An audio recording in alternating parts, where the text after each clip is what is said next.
कोकणातील प्रत्येक अपडेट जाणून घेण्यासाठी आजच माझे कोकणच्या सोशल मीडिया प्लॅटफॉर्मला लाईक, फॉलो आणि सबस्क्राइब करा।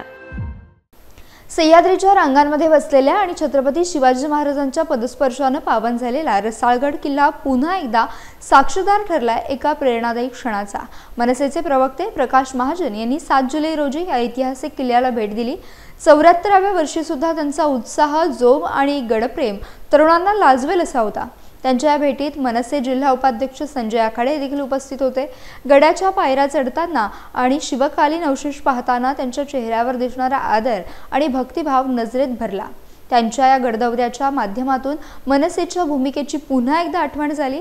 राज ठाकरे यांच्या विचारांचं अनुकरण करत प्रकाश महाजन यांनी रसाळगडावर पाय ठेवून शिवप्रेमाची खरी ओळख पटवली आहे। खेड तालुक्यातील रसाळगड हा इतिहासप्रेमी ट्रेकर्स आणि पर्यटकांसाठी एक महत्त्वाचा ऐतिहासिक ठिकाण आहे। मात्र अनेक किल्ल्यांप्रमाणे या गडाची परिस्थिती दुर्लक्षित आहे। अशा ठिकाणी पक्षाचे वरिष्ठ नेते स्वतः येऊन हजेरी लावतात तेव्हा त्या गडाची महत्त्वाची ओळख नव्याने ठरते। महाजन यांच्या भेटीनंतर रसाळगडाच्या जीर्णोद्धारासाठी हालचाली वेग घेतील अशी स्थानिकांना आशा आहे। 1660 साली खुद्द छत्रपती शिवाजी महाराजांना हा रसाळगड किल्ला आपल्या ताब्यात घेतला आहे। इथं लहान मोठ्या म्हणून जवळपास 22-23 तोफा आज आहेत।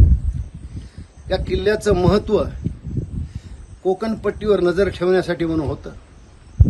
आज या किल्ल्यावर उभा राहून मला अत्यंत आनंद होतो, कारण छत्रपती शिवाजी महाराजांचा पदस्पर्श या किल्ल्याला झालेला आहे।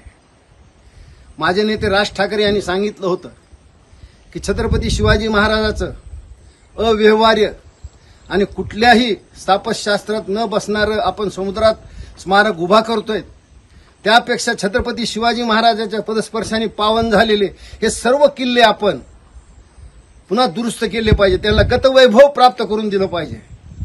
असे किल्ले जर आपण केले तर आपोआप पर्यटक, विद्यार्थी इथे येतील आणि पुन्हा याला जुनी उजाळी मिळेल। मला असं वाटतं सर्व लोकांनी, सर्व शिवप्रेमींनी याकडे लक्ष दिलं पाहिजे।